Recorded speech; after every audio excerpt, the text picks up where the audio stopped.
Okay, welcome. I've got Britton and Cody from Wage War here this afternoon. And what time are you guys on stage today? So, three, yeah. 3. Oh, that's good for me because I think I'll be able to get down there and see right. you. You are one of my top bands here today, so Heck yeah. I'm very excited and I'm really chuffed to be talking to you today. So I just got a little bit of word on the grapevine that you guys have dropped a new song today. Is that right? It technically comes out as soon as we start our set. Amazing. Yeah. But we premiered it last night on Octane. Did you plan it that way or No. no? Actually, It's just a happy accident. I'm so confused with the time change we didn't too. even decide we were playing it until an hour because we were like, well, technically it's out as soon as we start the set. So like we're playing that song live for the first time 15 minutes after it's like actually out. Yeah. Hell yeah, that's actually kind of special. It's very special. And yeah. Melbourne, we get the first Yeah. run. So, how do you feel about performing it live? Because I know new material live can often be uncharted territories. You know? I mean, I'm excited. We've been rehearsing, so we're ready to play the song. I'm just ready to see the reactions and start the new chapter. You know. Yeah. Well, I was one of my questions was going to be that Manic came out in 2021, 22, yes, which feels kind of like a long time ago, but wasn't. But I guess your fans have had a good amount of time now to settle with that album. I absolutely flogged it to death when it first came out. I think it's amazing. Thank you. How has the overall reception been for that record? And will we be hearing lots of material from that? Yeah, it feels like almost the whole set is that. I mean, we definitely have some older songs sprinkled in, but yeah, I mean, Manic was like. I mean, we believed in it, obviously, but it really just kind of like hit a new level for us. Like we did a lot of touring on that record. It was, fresh out the pandemic. Like we were one of the first bands out, and we had that record going, and we just kind of kept going, and the response was awesome. We did the biggest tours of our entire career, one being a Knotfest in America.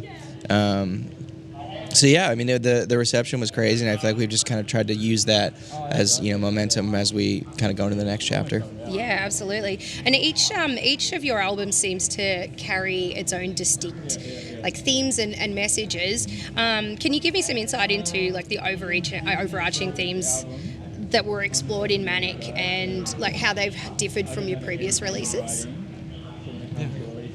It was just, I feel like the overall theme is just like poor mental health. And maybe not so much poor, just like things that you go through on a daily basis. Yeah. And I feel like in that time, like writing the record, we just got, we were in the pandemic and things like that. And I feel like a lot of people were upset. And was it written specifically during the pandemic, or had you started working on it prior to and it sort of melded into? I think prior, and it kind of like melded into it. Yeah. But it was just kind of how we felt at the time, so it must have been a nice position to be in terms of already sort of having started that creative process in a time that was so mentally challenging for everyone, to have that like cathartic sort of outlet and something to work towards when everything was looking a bit hopeless. Yeah, I mean, it was like there was some stuff that was kind of kicked around beforehand, but actually the last tour that we did before the pandemic was Australia with Polaris. So yeah, it was crazy. Like as the record went on, like we went through like a 6-month period where we didn't see each other, and then after that was like the first time we all got together to work on the album. So it was very much like a real time thing with like what was going on in the world and what we were writing about and how the record came together and stuff. So it was the perfect storm. Unfortunate time, but I think it was needed for us. Yeah, I mean, it was a shit time, but if you could take the positives out of it, then sure. Manic is definitely a positive, if I must say. And you also did an acoustic album, The Strip Sessions, and that caught many fans by surprise.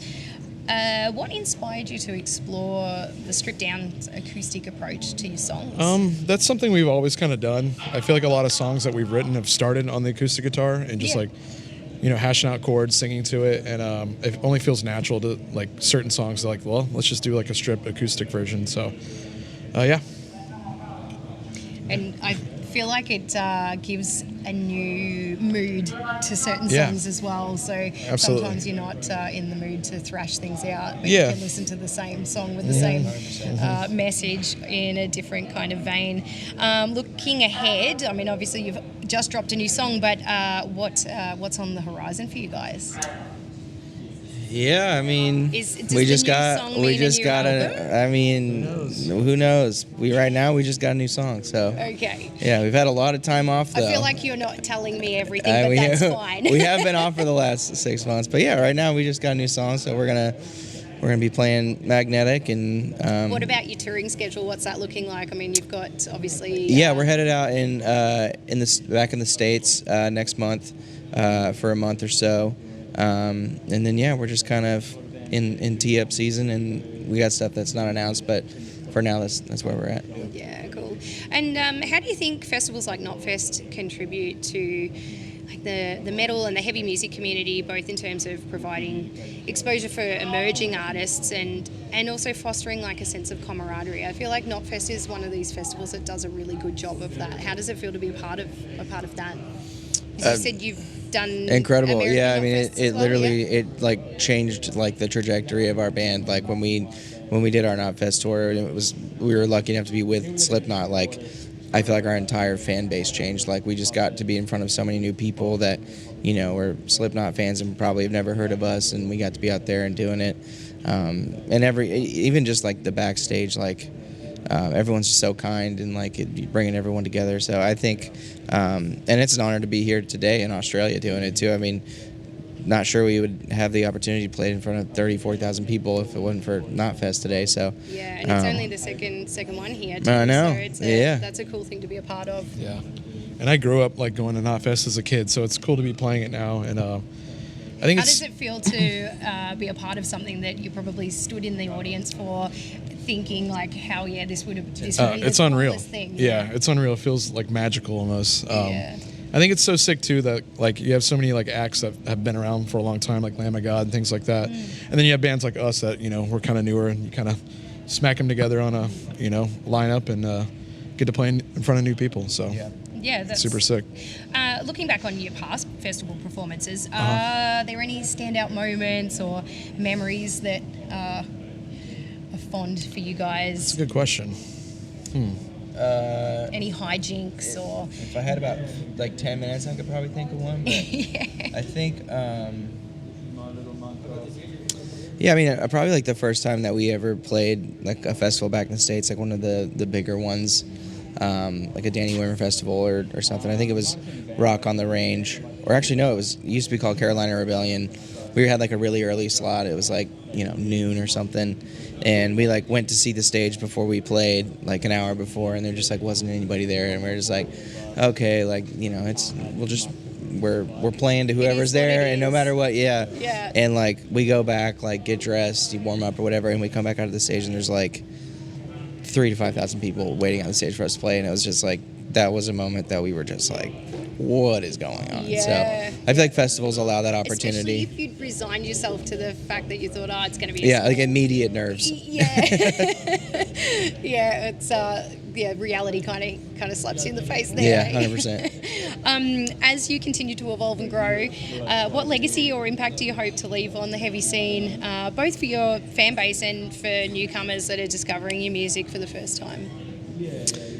I mean, I think it's like double-sided question, like sonically and also like message-wise. Like I think sonically, like we just want to continue to like push boundaries and do things that, you know, we think are cool, but maybe make us like a little uncomfortable, but are, you know, true to who we are.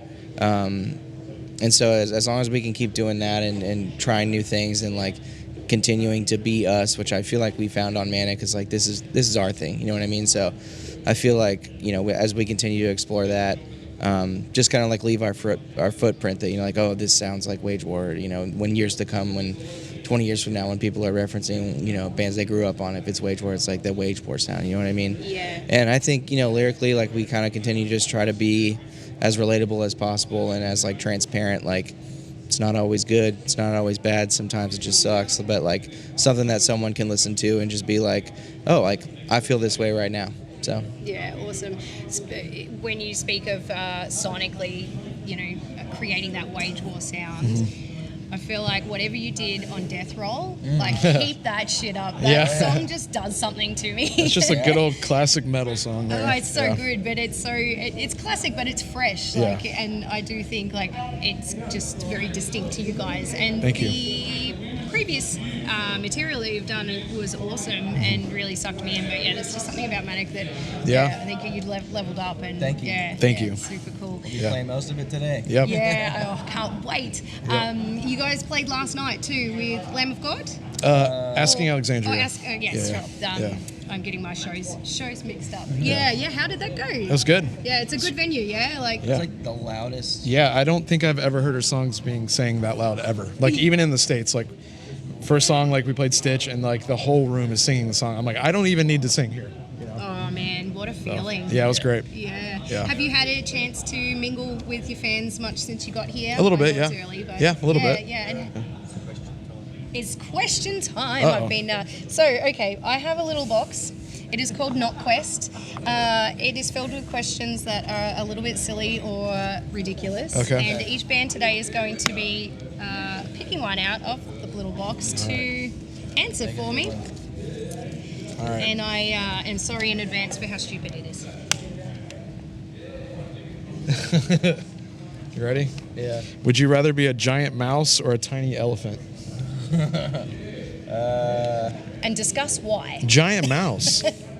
You're going with the giant mouse? Yeah, I mean, can it be a rat too, though? How tiny? Is that- how giant is the mouse, and how small is the Yeah. elephant? That's Like, yeah. are they the same size? an elephant. The mouse is as big as the elephant. Yeah. A giant mouse, so I could like just chew through anything. I mean, that's being a little tiny elephant could be kind of cool. I mean, you're gonna get picked up and pet and stuff. Yeah, but then like when you like, what is it when they like make that noise? What is that called? Trumpeting. Yeah, kind of it's gonna noise. it's gonna be like a little squeak.